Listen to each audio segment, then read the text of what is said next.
Welcome to Untangling the Worldknot of Consciousness, wrestling with the hard problems of mind and meaning in the modern scientific age. My name is John Vervaeke. I'm a cognitive psychologist and a cognitive scientist at the University of Toronto in Canada. Throughout the entire series, I will be joined in dialogue by my good friend and colleague, Gregg Henriques from James Madison University in the United States. Throughout, we are going to wrestle with the hard problems of how we can give an account of a phenomenon like consciousness within the scientific worldview, how we can wrestle with that problem in conjunction with the problem that Gregg calls the problem of psychology that is pervasive throughout psychology, which is that psychology has no unified descriptive metaphysics by which it talks about mind and or behavior. Throughout this, we will be talking about some of the most important philosophical, cognitive scientific, and neuroscientific accounts of consciousness. So I hope you'll join us throughout. It came to fantastic fruition in our last discussion. We had sort of a dialectical dialogos insight together, which I think is really important. You're going to be taking the lead, and I'm going to be more of the Socratic interlocutor. And so I turn things over to your capable hands. All right, man. This is great. This is dialogos in action, as far as I'm concerned, right? And my hope for this whole project, and I think obviously it came from your notion, was we could show, scholars come together and dialoguing and see what happens.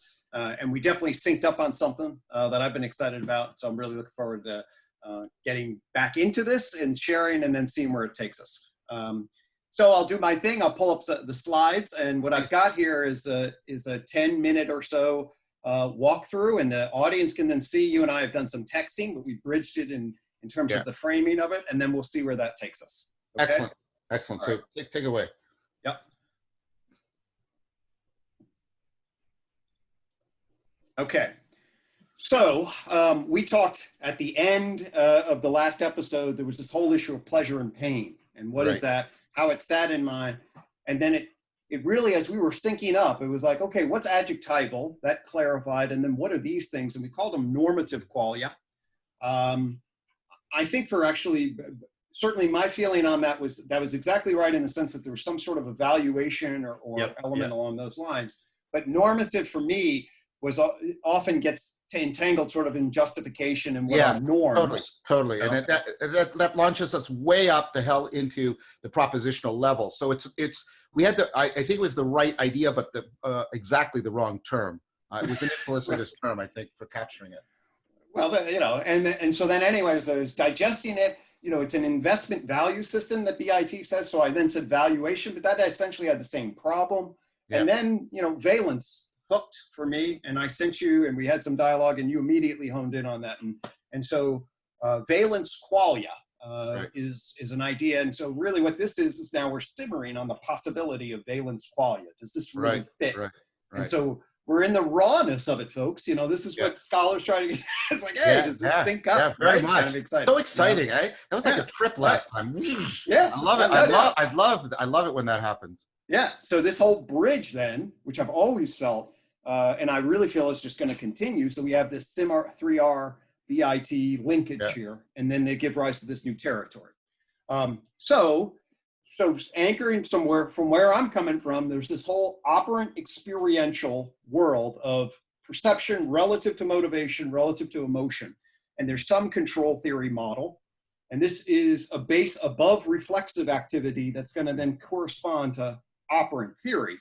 And the idea here is that at some level, you're going to get some sort of pleasure-pain broadcast function. Okay? That's going to have some capacity. This is before global neuronal workspace, but there is some sort of yoking capacity where pain pulls for sensory perception together with energizing action together. And pleasure's doing the same kind of thing. So if we think about this as sort of an intersecting broadcast function along these lines.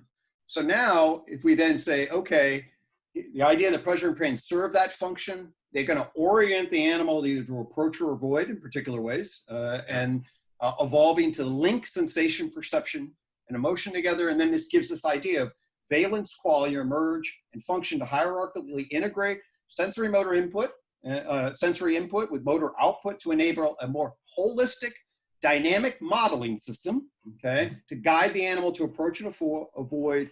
We're talking about foundational law of effect here in some ways. Okay? And operant experiential. And then this opens up this idea, okay, of there is, hey, we're really creating a dynamic modeling relation of the animal environment relation, right? Very much. The potential for the base of participatory knowledge here. I think that's great. Yeah, I mean, and you and I were talking about their weird phenomenological feel, right? Yes. That they hang below the adverbial and the adjectival, right? In this really interesting way, and they give you just this very the crudest possible sort of proto-phenomenological orientation, right? Brilliant. Right. And then the idea, and you're right, the participatory knowing, right? It's simultaneously a knowing and a being, knowing by being, right? And so, yeah, all of that is just, I think that's just really starting to bring the functionality and the phenomenology and the primordialness all together. And the idea that these operate as basically sort of your really, really primitive of, affordance landscaping, which is what the participatory knowing does. And then that's going to make and afford the possibility of the adverbial qualia as, specifications of, I'm thinking of the valence qualia like as these, orientation thing, and then they get specified into the here-ness, now-ness, togetherness of the adverbial, etc. And then they get made ready for reason by the adjectival. Sorry, I'm stealing your thunder. I'm just excited. This is, and I'm going to come back to a personal story that I think will yoke that together in a second here. Okay, right. So that's exactly the energy. And by the way, I'll make a little forecasting here. Okay, that our fields of phenomenology, your and mine, me getting to know you and you getting to know me, we're starting to create an intersubjective, participatory underlying dynamic. Our friendship, you can feel that. All right. And that's a foreshadowing to a couple of things down the road here in terms of what are the relational influence matrix and ultimately self kinds of notions. So I just want to make that. So I'm loving that because I'm seeing your mirror, we're getting mirror neuron action, because as you get excited, I'm like, oh, that's exactly where I am. Okay. So here's our architecture. Okay. So we get rid of, we have the top of proposition, but we get rid of that. We have the center here of, there's this adjectival, and I'm going to put a word here of gestalt that I want to come back to. Okay? Adjectival gestalt, and adverbial quality, witness. Okay. And then we have this idea about valence at the base. So now here's the story that I want to tell you about, and see if this, this resonates with exactly what you were saying. Okay. So base of sentience, but not full phenomenological consciousness. Okay. So my son, John, my wife was hey, my son, John. My wife was a soccer coach, coaching him. He was, I think, 9 at the time playing. He fell awkwardly, okay, and fell down. My wife, hey, are you okay? He turns around and his arm is completely vertical, off key in a horrible way. So that's like, the whole system. So we race there, eventually get called, and we're over there. I arrive, everybody's a little freaked out, but he's calmed down. But it's a nasty break, okay? And they're going to then try to set it, okay? So the ER then is going to set the bone. But thankfully, we live in a modern day, not in 100 years ago. That would have been. So what do? They anesthetize them, okay? Right. So they're going to give them anesthetize. And we were just standing there, and the ER people were like, well, you may want to leave the room. And I was like, why? And they were like, well, the body reacts. Right. Okay. All right. And we said, well, we don't want to leave. We just can't leave our son. So we're just going to be here. Okay. So the next 15 minutes, they knock him out. And then the doctors, and they hold him down. Okay. As the doctors move the arm around. Okay. So they've knocked him out. And what is the body doing? He is moaning and pulling. The affordance, of the agony is embedded in his body. Right. Okay. And so he's moving around and wailing and moaning. All right. And then they actually takes him 3 times. They're gonna have to do a slight surgery. It's a stressful reality for this. But anyway, here's the funny part, or the hysterical part of it. My wife and I will always remember this. So 20 minutes later or whatever, he's coming around, and he goes from, just starting to wake up to boom, he sits up and he goes, I'm alive.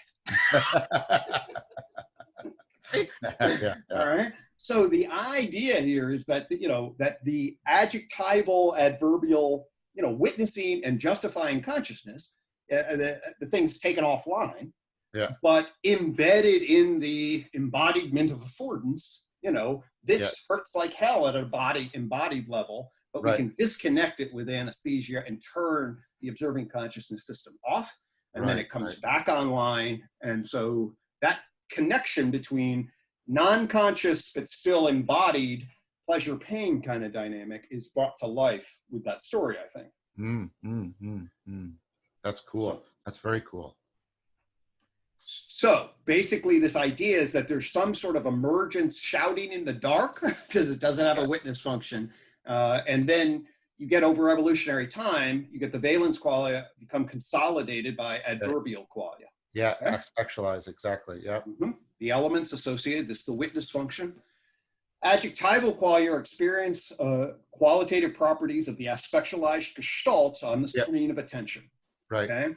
And I use the word gestalt here because this is another area in which you and I are syncing up, and it actually echoes a history in the problem of psychology between the structuralists and the gestaltists, which is the idea, the structuralists like Edward Titchener coming off of was the idea that, okay, there are all these parts that are the qualia are the base sensory elements, and that's really that somehow those things exist first, and then they're pieced together somehow, and they grow, and then they turn into. And the Gestalt said, no way. Okay, what's actually happening is that you see patterns, and the whole pops, and then if you introspect, you can say, yes, I see what green is, but you actually see the meadow, and the green is some other thing. Okay. So for me, and this is the question sort of I wanted to ask you, is that as that witnessing function comes along and is aspectualizing, it then is pulling the top-down, bottom-up processes together. Totally. Right? Totally. And then essentially pulls the gestalt, the screen of consciousness gestalt up, and it's those elements that are adjectival. I think insofar as we understand that gestalt and feature are relative terms like tall. Absolutely.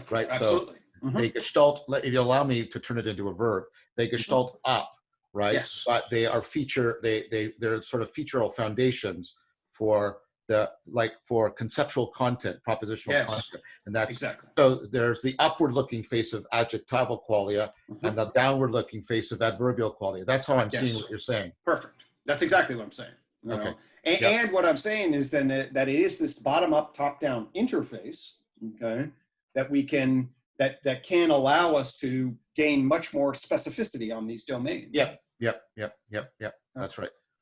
What we're seeing is a progression of specification, right? You've got orientation and valence specified into aspects with adverbial, and then it's going to get specified into proto-representational content, right, with the adjectival, and then that gets specified into, justifiable truth claims. That's what I'm seeing. That's what I'm seeing here going on. Exactly. And in fact, actually, what will then happen, what I would argue, is that as this thing, so now these perspectival experience have an exterior. So these are what comes in from the exterior. I see this Coke can as outside, right? I can also feel I just ate, so I feel something in my stomach on the inside.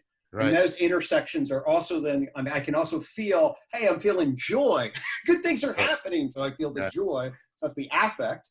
So that then creates the particular screen. Then I can run stimulations, imaginations on particular domains. And now I get up into my creative imaginative, right? Okay. So now to complete the thought of what you were saying is what I believe happens with the human is when we get really rich shared attentional space, that's going to create a lot of texture in this domain. A lot of rich self-other texture and shared intersubjective space, and we'll be talking about that in a second. All right. And then what you have is you have figure-ground relations, which then allow for the object to be then tagged as a noun.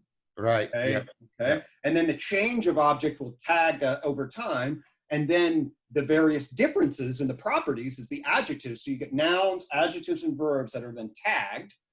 okay, in the symbol. So the perceptual field will have the object, the change, and the property difference, which are nouns, verbs, and adjectives as the fundamental units. Okay. For propositional processing. Right, well, these are the symbolic elements, and then we put them in syntax. And then the syntax, once the symbol gets locked into self-other syntax, then they have propositional meaning, and then boom, we're in the propositional world. That's excellent. So I wanted to ask you about just that, because like when you're at that level of the intersubjective, you're getting multi-perspectival. That's affording metacognition, right? Vygotsky kind of arguments. But I'm also thinking of like, because it seems to me that these two things emerge together, and so I wanted to ask you about that. So when I can start doing multi-perspectival, that's going to afford counterfactuality, right? Because then I can consider other than I see it, which is I think the proto beginnings of counterfactuality. And then counterfactuality brings up it could be other, and then that brings up the fact that it can be other is what you need in order for should. Should makes no sense. I mean, it's the classic Kantian thing, right? Ought implies can, right? You have to have a modal sense that it can be other or it could be other in order to bring in the should. So it sounds to me like this ability, the intersubjective stuff is going to afford counterfactuality, and that's immediately going to require something like justification in order to manage the relationship between how it is and how it could be. Good. Am I sort of understanding that? Yes, although what I would say is that there is a fundamental difference. So what's happening when we get into sort of the influence matrix, which then is going to set the stage for this self-other relating, which is going to set the stage for a much better meta representation of possibility, which then sets the stage for counterfactual possible outcomes. Right. Okay. Right. But these are all nonverbal stimulations at this juncture. Okay. Right. So the nonverbal simulation allows for a lot more creativity and a lot more potential thought, like that we see when we see animals act really intelligently. Like the Caledonian toes making tools in one location and taking it to another. That requires counterfactual thought. That's your point. Exactly. Exactly. Right. And I would guess, or Kafka, the Wolfgang Kohler's chimps are doing certain kinds of modeling at this level. All right. Then they put the boxes up and then they climb and they got a moment of insight. Okay. So it's clear in your mind that the counterfactual ability precedes but it would also make possible sort of a justification requirement, right? Right. For me, the issue, there's really two layers. So the counterfactual is to be a simulate, once you open up intense stimulation, and then you open up intersubjective simulation together, every time you're opening up a space, you're also opening up a negative. Okay, so in other words, as a combinatorial explosion. So there is the requirement of creativity requires constraints. And I think of those constraints as the capacity of an animal to manipulate. Well, is it down this path or is it down this path? Right. How do we judge that? Okay, and then it might not be down that path. Now, they're not saying that in propositional language, but they are simulating it in frontal lobe space. Yeah, some sort of meta-perspectival ability. Some sort of, meta-representational perspectival, exactly. Yeah. Okay, and I believe that the more fluidity that you would have is going to then also, if you then have additional working memory space for the opportunity for symbolic tagging of those cognitive gadgets and their potential, that's then going to set the stage for a language acquisition device. Okay, and then symbolic syntactic, and then I am very keen on once you get symbolic syntactical propositional. Then there's really concrete propositional assertions and questions, which are concrete counterfactual potentials. Right. I see what you're saying. And so it's a multi-layered system here of simulation, and then we're guiding, but you cannot, my dog Benji really socially guided you, blah, blah, blah. And we have good relation now as our bond deepens and all of this. But man, figuring out whether or not, what he really thinks and what's justified at that level is a real task. Real lock there. I don't know if I did this before. Bertrand Russell's quote about no matter how eloquently the dog barks, it can't tell you that its parents were poor but hardworking. Yeah. Right. That kind of thing. That kind of deal. So you can't have any explanatory justification kind of moves made until you've got the full-blown syntactic language. So that's the move that you're. That's the move. Right. And I'll share my friend and original mentor and our colleague was Associate Dean. I don't think I shared it with you. I've mentioned a couple. I'm sorry if it's redundant. But his college invited Jane Goodall to give their commencement address, and he happened to have lunch or dinner with her. And because he's familiar with it, he was like getting all the rich mental lives of chimpanzees. And he asked her, he's like, well, do they ever do anything like Justify? And her answer was point blank, no. They would never be able to do that. Yeah. I will say I worked some with Sue Savage Rumbaugh, who worked with bonobos, and she did believe, in fact, we almost went to the Great Ape Trust and worked on testing whether or not we could decode whether Kanzi or the other linguistically fluid apes, which have symbol, but whether they have propositional and whether you can get engaged in question answers. That's very controversial. Question. Yeah. I think Brickerton's right that they have proto-language. They don't have syntactic language. Right. So we were in disagreement. She thought they could, and I was like, and then we were thinking about experiments, and then it got derailed for completely other reasons. But there you go. Yes, for me, there is a hard line of propositional justification, and that is and that opens up an adjacent possible space over the last 50,000 years that explodes us into. No, I'm in agreement on how this argument unfolds. Yeah. So excellent. I also then, because you come back and you made such a very important point to me, we'll see if this jives about what a pure consciousness event. It seems to me that this is an adverbial witness function where that aspectualizes itself almost. Yeah, exactly. I think so. Okay, so it creates some perceived meditative loop, and that closes in and sort of collapses into being itself. It's really, I'd have never had that experience, but. And I was thinking about this, and I think you might agree with this.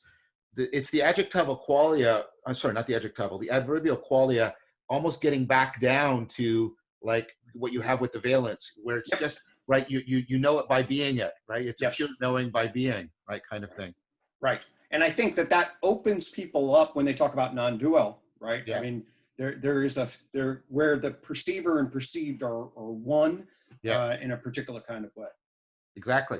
Yeah. It's interesting though that, like I said, in addition, I hadn't thought about this because I always talk about the how aspectuality and centrality and how the here-ness, the now-ness, and the togetherness are still in the pure consciousness event, but so is valence because it's experienced as overwhelmingly positive.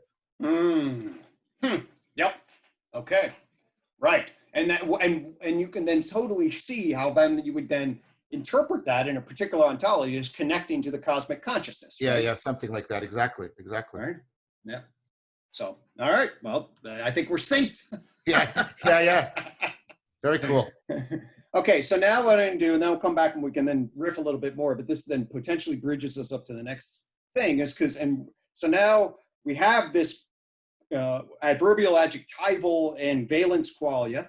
And now I just want to emphasize there's the back end of the energizing emotion, okay? Right. So behavior investment theory and law of effect suggest a pleasure-pain parallel fitness principle, and I mean that both evolutionarily or phylogenetically and developmentally or ontogenetically. Right. Okay? And this then provides a potential grounding then for participatory dynamic feedback. Right. Okay, we are talked about valence quality linking directly a concept of emotion defined as, and the most base level is energized motion, or preparing energized motion. When we put it in behavioral investment terms, we then will see two broad axes of motivated emotional response set. Of course, the first is this valence of approach avoid. And the second, because the behavioral investment theory is always highlighting energy economics kinds of issues, becomes an active spend versus passive conserve dimension. Yep, very much. So that's always that kind of view. That just maps into relevance realization, just totally. Completely. And in terms of it, the logic of it gives rise to a very well documented empirical reality about emotion, which is the circumplex model of emotion and mode, okay? Which is this thing whereby we have, if you do a 2x2, pleasure, pain, active, passive, you get an affective fear, okay? And as somebody who works all the time with both anxiety and depression disorders, you're gonna see that in terms of what happens to systems over time is they get into various attractor states. So an active fear that threat is emerging is what we call generalized anxiety when the entire system is feeding back on it. Fear and anxiety are a little different. Anxiety is more the mood. And it's because it's more cognitively diffuse. Fear is more, I know what the stimulus is that I want to avoid, but they are cousins. And the active pleasure, desire, okay, drive to desire, passive pain, depression. This is my particular area of expertise, is what is clinical depression, how do you treat that? And the reverse is of the passive content. After you achieve goal, okay, orientation, you experience contentment. There's actually a comment here then about an interesting point about, because I'm feeling a little charged, what is mania? Mania is really when you feel desire and goal attainment, instead of getting contentment and having a state reduction, it actually elevates you further and there's no counterbalance. So you just basically have an epileptic fit of energized desire and you explode into mania. That's not good. We can see actually, and just in terms of understanding our own phenomenology, you can see the opposite. The opposite of depression is desire in many ways. In fact, anhedonia, meaning the absence of interest in pleasure, is a pull down of desire. And of course, the opposite of contentment, a passive, is fear. And so these allow you to kind of really, I say this in part because one of the things I note as a clinician is people are so confused about their feelings. Yes. I don't know what they are. They don't know what they do. We get taught that negative feelings are bad. And I'm like, oh, negative feelings are just part of the system. They're not bad in and of themselves. Right. There's a huge set of literature on this particular way of thinking about mood and emotion. That's called the circumplex. So we have now identified these valence elements with an energy economic view that creates an active passive and pleasure pain, and that's super consistent with a lot of research in the area. So that's just that's nice for our assimilation integration. And now we'll just set up the potential then to jump from this is a single animal model, meaning we're just the agent arena relationship. We have not talked, I mean, we've alluded, but we haven't really talked about the relational animal. With the care of offspring, I'm using that intentionally. Heidegger, the intimate relational model of being is born. Okay, so obviously other animals are super key. You have to mate with them, you have to compete with them, and all this others. And certainly it's a world of other animal, but it's not relational. Okay, really, it becomes relational, and in particular, the mother offspring then sets the stage for a relational foundation. Right. And that then sets the stage for us to potentially talk about then the fourth branch on the tree is called the influence matrix. It's a map of the human relationship system. And to make the connection, we have this model, okay? And so now we're talking about us as social primates. I often talk about as human beings as both primates and persons. Right, okay? as you should.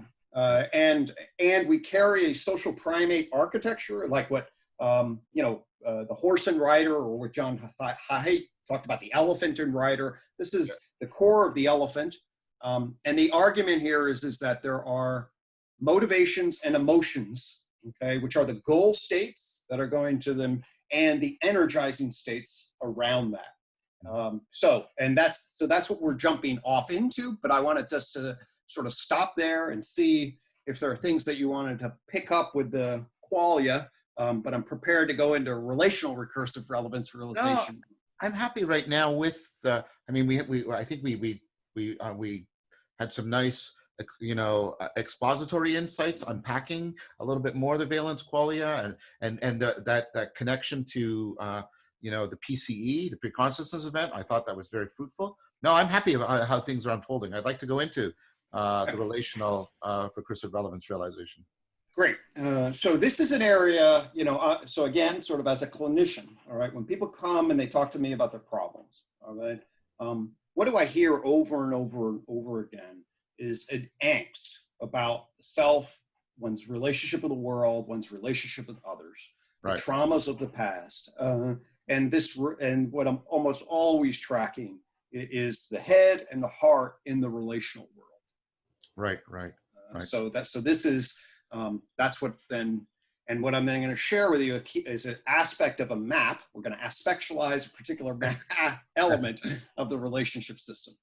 So while you're doing that, I was just going to foreshadow that what you just said, of course, converges with a lot of the work from the Meaning in Life literature about these relationships mattering to others, so we take care of others, others care about us, Also, we care about our shared world, our cultural Yes. world. These are the relationships that are central to meaning in life. I know you're in agreement with this. We're not talking about stuff that's just within the therapeutic context. It broadens into, the whole project of meaning in life. And I'm doing that so that we can foreshadow how this will lead back into a discussion about how this all potentially links back into the meaning crisis. Well, John, you're making, I actually feel that in my body, because I'm actually struggling with my profession a little bit these days for a whole host of different reasons. I am even seriously considering giving up my license. And part of it has to do with, I'm convinced more than ever, and I love my discipline. Okay, so it's a complicated relation, as we all have, right, with our home families. But I'm also frustrated with it in certain ways. And one of the things that I believe unbelievably deeply is that we need a wise translation of the wisdom of the therapy room out of the therapy room. Meaning we've got to get it out and into the psychotechnologies, into the schools, into the families, into your heart, and not cloistered in a professional relationship that has confidentiality, wrapped all around it and all of that. I mean, obviously there's a place for that, of course. I spend my life to that. But so much of the wisdom now is getting professionalized.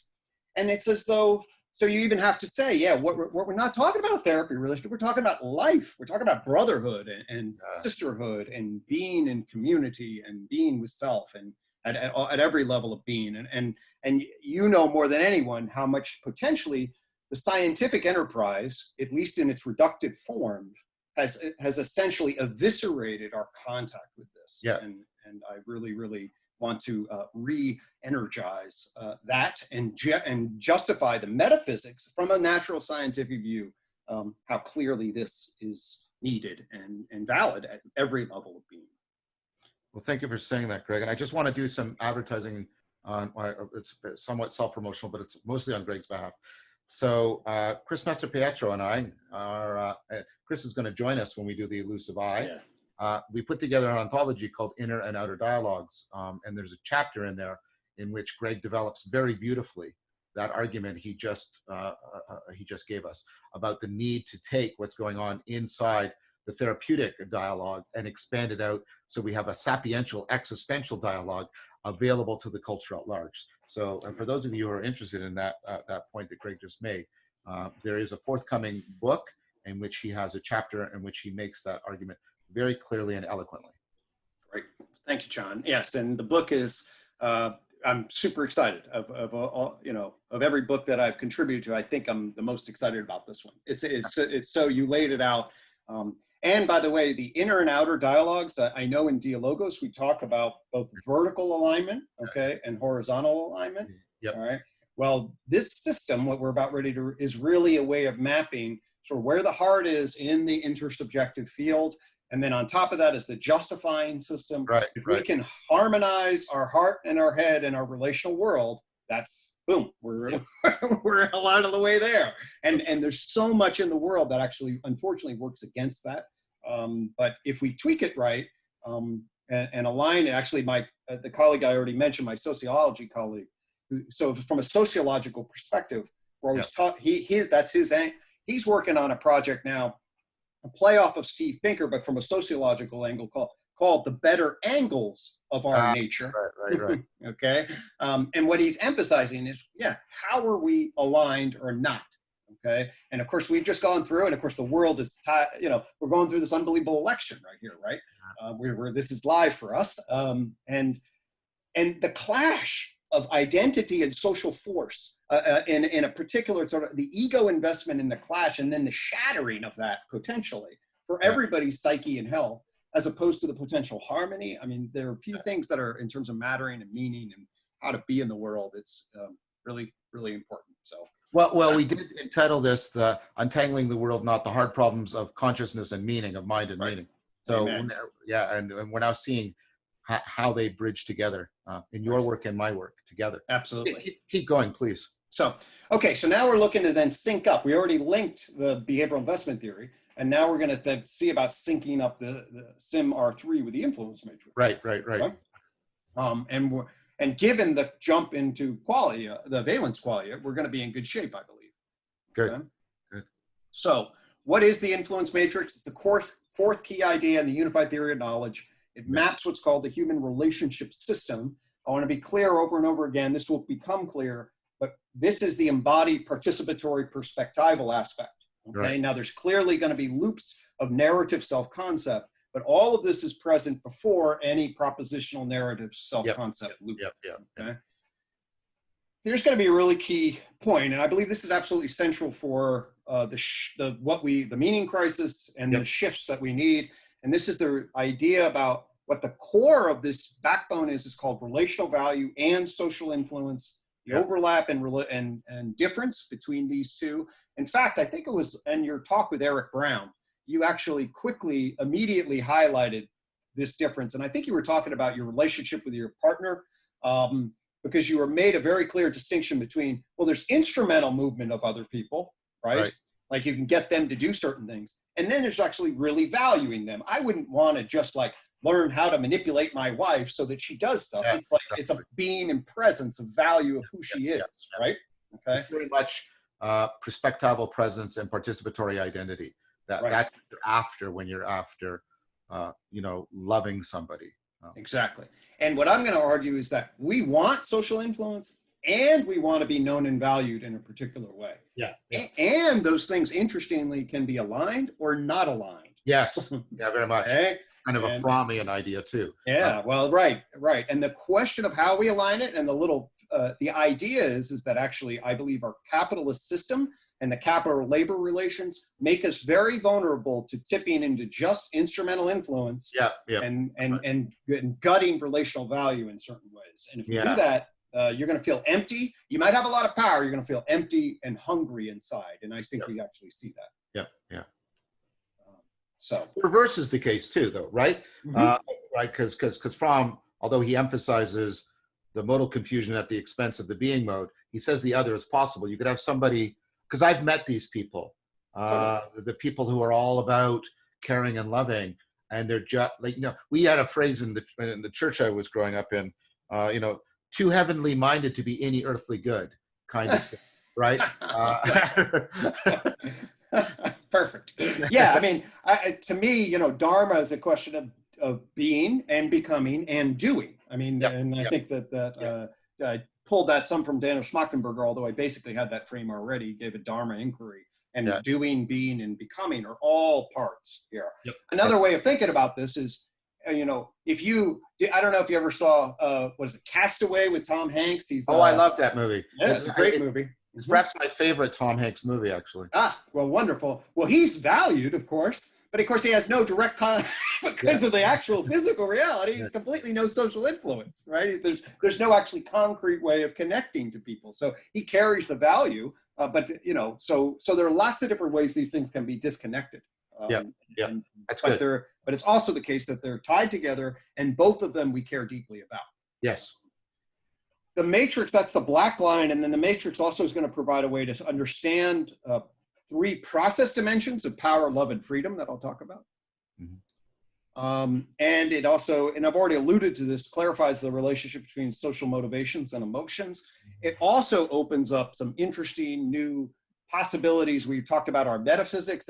I believe that the idea of I'll suggest a relational participatory intersubjective space might be a really interesting. Yeah, we talk about that in, I think with the collective we space. That's the term that opens up. And it has this interesting phenomenology associated with it too. It's also in the Inner Outer Dialogues books. Greg, before you go on, I wanted to ask, is this the place, I might be wrong, is this the place where we see the emotion, because this, I've been doing work on this, on the work I've been doing on the nature and function of the self. Is it this interaction between social motivation and emotions where we get the emergence of what are called the social emotions, like pride and shame and things like that? Exactly.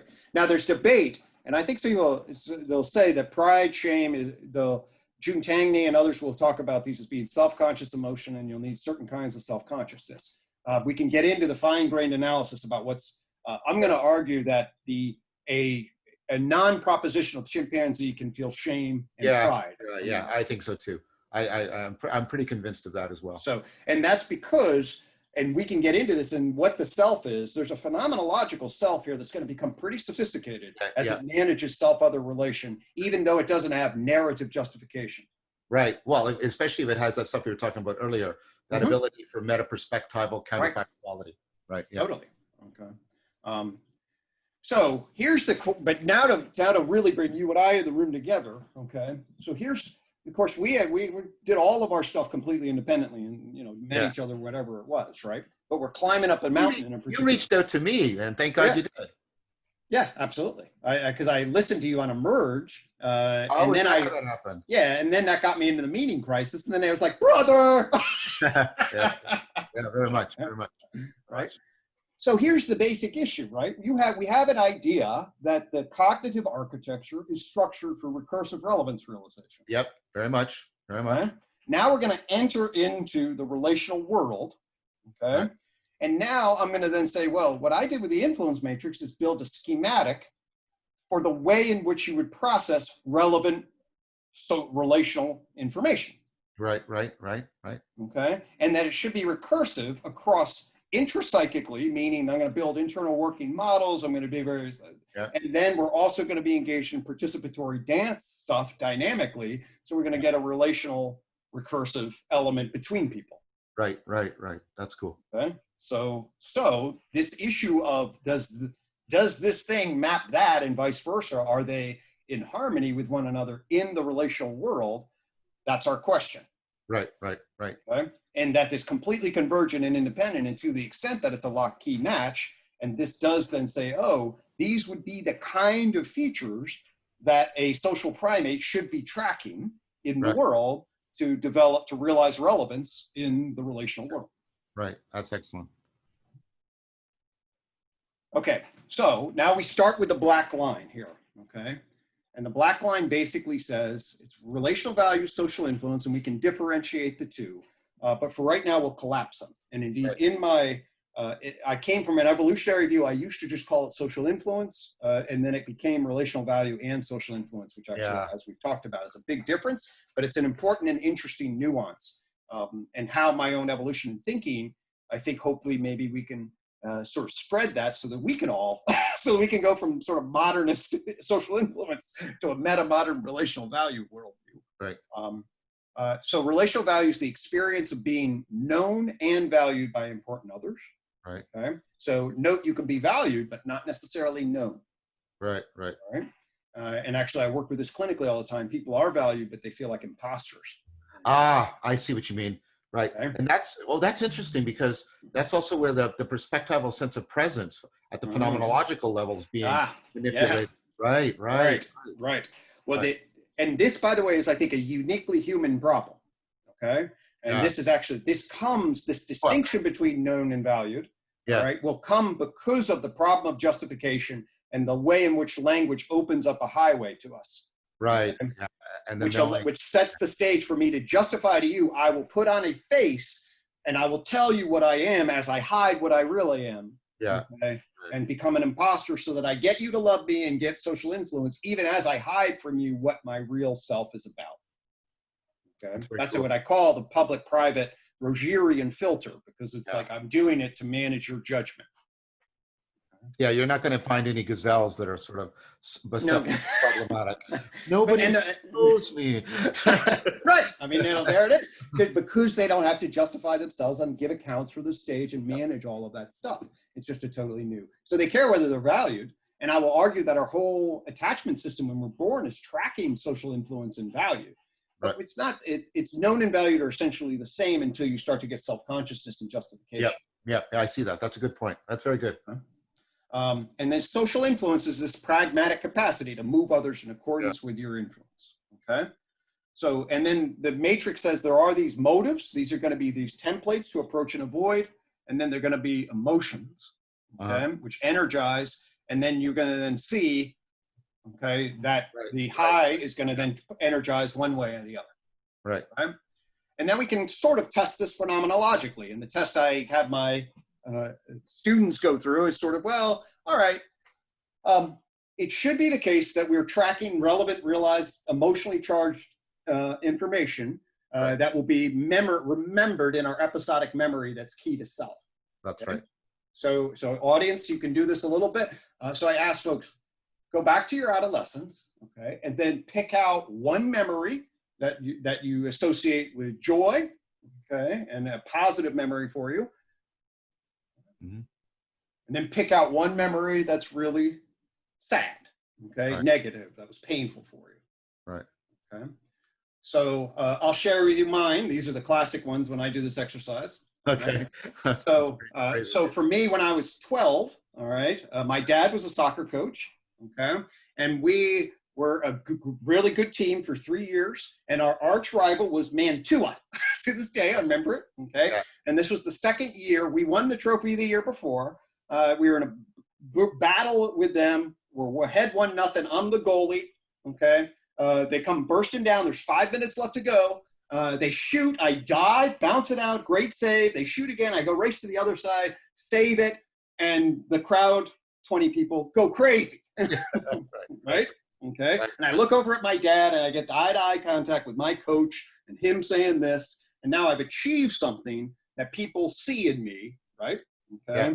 And then I to this day, I still get cellular activation when I have that, my little, as the highlight of my sports career, John, but there it is.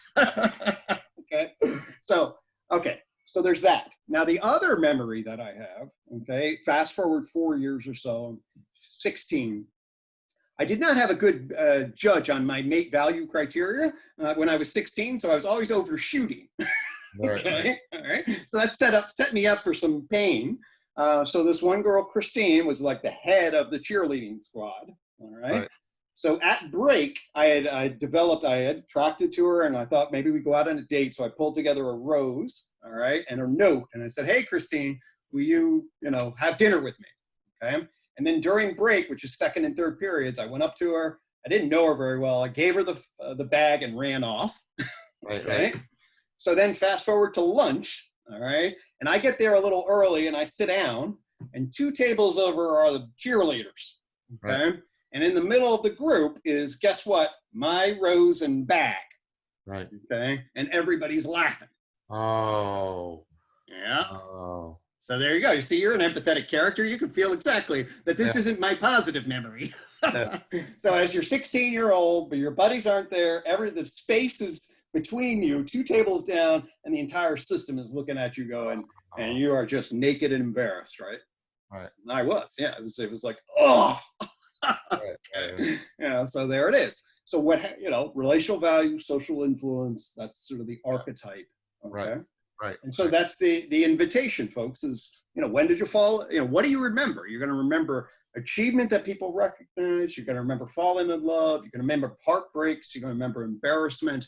You're going to remember betrayal, generally, trauma. Okay. And the argument is that over and over again, and I certainly find this, I certainly see it clinically, is that over and over again, there are these very powerful self-other relations, right, that speak to one's relational value and social influence, and they really get then seared into the consciousness and become core templates of one's worth or not, and how others will see and experience you. It goes towards the sort of the felt evaluative sense of the self to some significant degree. Totally. Yep. Which and then how we regulate that. Okay, there's a trauma, a trust when it's injured, and then how we try to protect against that, defend. Yeah. So much of the ego, it's then really concerned. We're trying to avoid that, protect that, justify why that's not going to happen, why it doesn't deserve to happen. So that's and the whole point of it is this is all relevance realization stuff, obviously, right? Very much. It's like, what am I going to pay attention to? And then what's the valence qualia? What am I aspectualizing? And what does it mean? And now as a higher order primate, I'm like, what does it mean about me? I guess I'm not very dateable. Right. It worked out okay. My high school sweetheart, actually, 2 years later, we're still married today. So the story ends happy. Good. Thanks for the happy ending. Still some neurotic insecurities, but welcome to humanity, right? So that's the core. Okay. And now there's these 3 relational process dimensions. I'm very key to emphasize the term process, which basically means I'm going to track the self-other relational frame. Right. Okay? Right. And the process by which we're positioning ourselves. Yeah. Okay. Right. And I make a note, like we talk about process all the time, it's the how of the relational exchange and the relative positions. And that's can be very different than content. As I say, sex and the movies and doing laundry are not on the matrix. Okay. Right. Okay. But whether or not you're really enjoying sex or fighting over sex or doing the laundry together or fighting over it, that's going to be the process dimensions are what, and it is those process dimensions that are relatively invariant, meaning everywhere you go in the dynamic participatory world, these are the variables. Okay. These are the social space matrices that allow you to constrain and frame the self in relation to other. Right. The universal process. Exactly. Okay. And so one of them is power, and we're going to see it's indirect and indirect ranking competition. One's love, so red line, and then freedom, avoiding obligation and being controlled. These are the basic descriptions of them. If we then put them on the matrix, the first, or could go any, then see power ranked this way. So this is the, we can think about this as relative rank status control, defined by the poles of dominance and submission, a sense of being vertical in relation. And in fact, actually we now know actually the way people think about social, they actually are co-opting the space system, the three-dimensional space system for the relational system. Okay, that's really interesting. Yep, and also the perspectival, because it maps up to construal level. People talk about construal level, the same thing, right? Yep, 100%. We can think about this also in direct and indirect terms. Direct is zero sum, like somebody has power and doesn't, like a boss, and then indirect is your, hey, I have a Ferrari, look at me, I got these great GRE scores. Those don't necessarily translate, but they signal indirect status and rank. Right. Then we go to the second domain, and then that's the love axis, cooperative influence via altruism and affiliation. There's going to be different classes of this, and I'm on the positive side here of affiliation, kin, friend, partner. There's also moral care, like I really care about anybody that's getting injured. There's an interesting what gives rise to that. So what is affiliation? Affiliation is a process of internalizing the other's interests and joining with them. Okay. So you can see this, like when my son was injured, I felt pain. Yeah. Okay. Just seeing him in pain, to this day, it's like, oh my God, I want to hold you and protect you. And so it's like I'm in pain.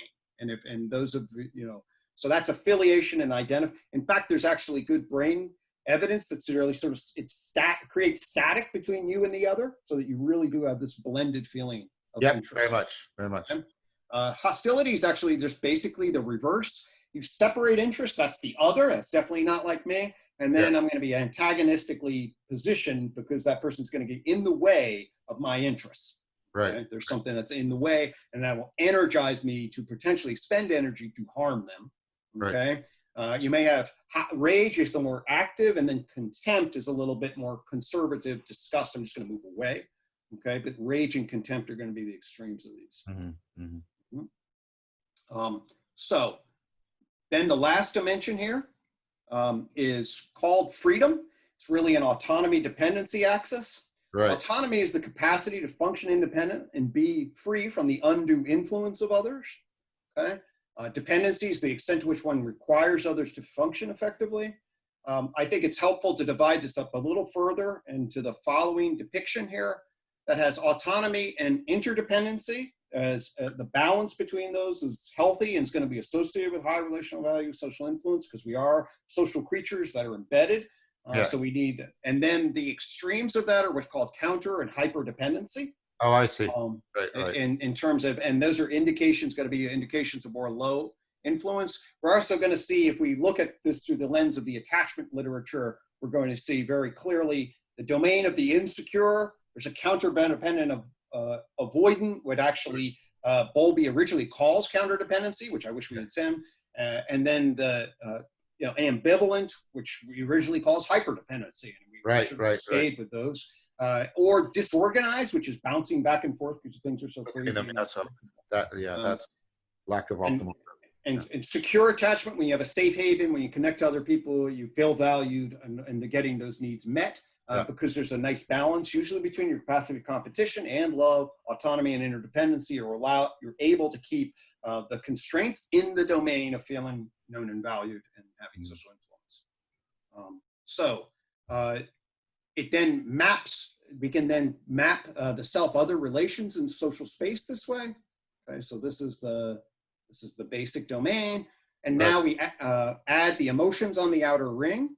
Right. Okay, so we already did that, and then one of the things about this is that it orients us. I see this clinically all the time. There's now a difference between other-oriented strategies. Okay, so now I can basically, hey, am I going to attend to you? I'm going to put you first, and what that means, I'm going to reward you or punish me. Okay? Right. And I'll have feelings of shame, guilt, and love. Right. Okay? Or I'll be self-oriented. All right, reward self, punish other, have hate, anger, should come pride up right there. So this is an archetypal in personality theory, agency versus communion. This issue of whether you're selfish or other-oriented is a ubiquitous element. In fact, Theodore Milan argues in terms of the fundamental sort of energies and prototypes. You got pleasure, pain, active, passive, and then a self-other dialectic. Right. That's really foundational. So I can tell you clinically that you see that very knowing instantaneously whether you're dealing with self, other, disorganized is something you pick up on real quick in the clinical. So the last thing that I'll do, and then we'll come off and see where to go, is I want to put this then in the context of some of the things that we were talking about before about where are we. There's of course the metaphysical, and there's the meta-theoretical element, okay, which we can now add the matrix to, sort of like, okay, so meta-theoretical. Right. I'm going to come back to the metaphysical, that's where we can end. But now if we do, where is the influence matrix on the unified theory of psychology? It fits really in between behavioral investment theory, in the sense that lays the groundwork and the architecture. Yeah. Then you have the social system. And then when we get to propositional knowing self-consciousness, it sort of fits in many ways in between the two. Right. Okay. This is a very Platonic model in some ways. Mm-hmm. Yep. Yeah, no, it's certainly, I've been more Platonic lately. I was 90% Aristotle a while ago. Now I'm like, I don't even know.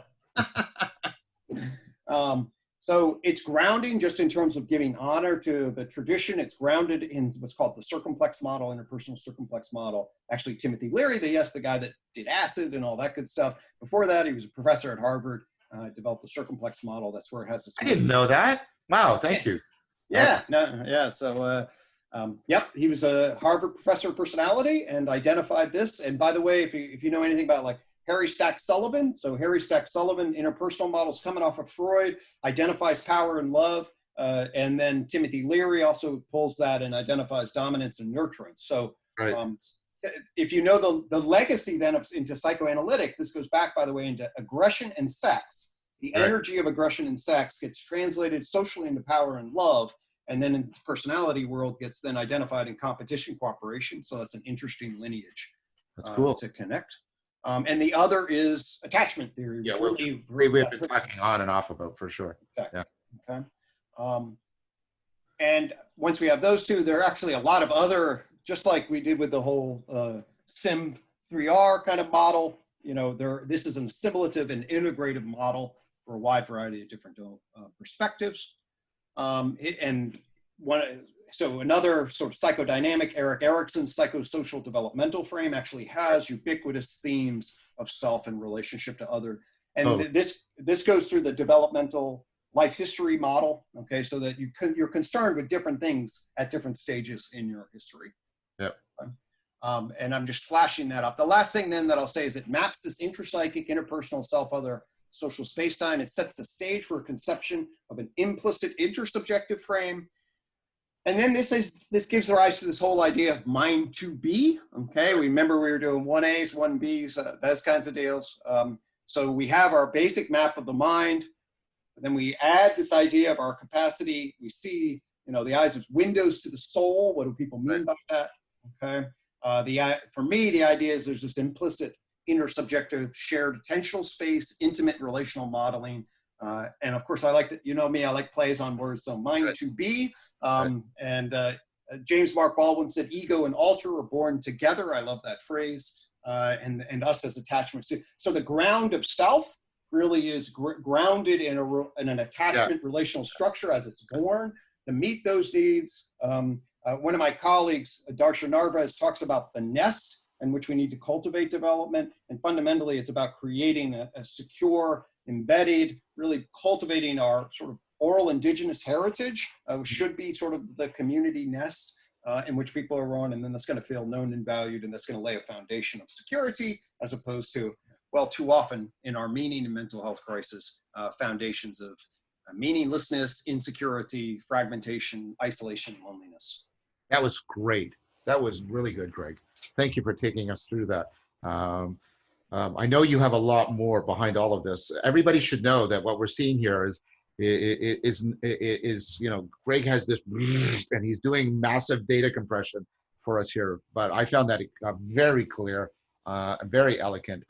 Your capacity for systematization is really, really impressive. So I've been commenting all the way through and making connections, but I think that's fantastic. And I think the connections between, taking relevance realization up into relational relevance realization, I think that's going to be so important as when we do the elusive I, and we talk, and you already were alluding to it, the emergence of the self, and what does that mean, and whether or not the self actually exists. If the self is socially constructed, is it only socially attributed? Is it just an illusion? Those are sort of the philosophical questions. And then what are these functions? One area that I'm doing a lot of work on, where the relational, social relational stuff and the cognitive stuff come together, is in the function of what's called self-relevance, right? And how that's the glue of the self, and that I think that will really even tighten the connections of relevance realization and relational relevance realization. We've got a lot more to do, but a lot more to do. Yeah. Right. When you're doing sort of one of the, in the cognitive science world, that echoes like the cocktail party phenomenon, right? Like you're all of a sudden you hear your name, Greg, and it's like, hey, are they talking about me? Right. Yeah. But that's one of the early, and notice how that's an effect on attention and salience, right? And and even orientation, right? And all that stuff. Right. So, rich and juicy. And then, of course, the connections between self and consciousness in self-consciousness. Self-consciousness came up repeatedly. So there's a lot more we're going to get to unpack. And when Chris is here, he's going to want to riff on you a lot on the Kierkegaardian stuff about self and other. I'm really looking forward to the next series. But I gotta stop that. That's one of my besetting things. I gotta finish the project I'm in, which is. So what's in store for us next time, Greg? Let me just say that the prepping this and thinking, the idea of recursive relevance realization, has so fine-tuned. It just takes out like this little diamond lens for me, and pulls out this sort of schematic that I have, but allows it to be so much more elegantly refined, especially on the social cognitive side. So remember, I'm on the emotion motivation side mostly, and I think people should understand that there's the cognitive line of understanding. That's why we split off cognitive, and of course the mental is really, there are differences.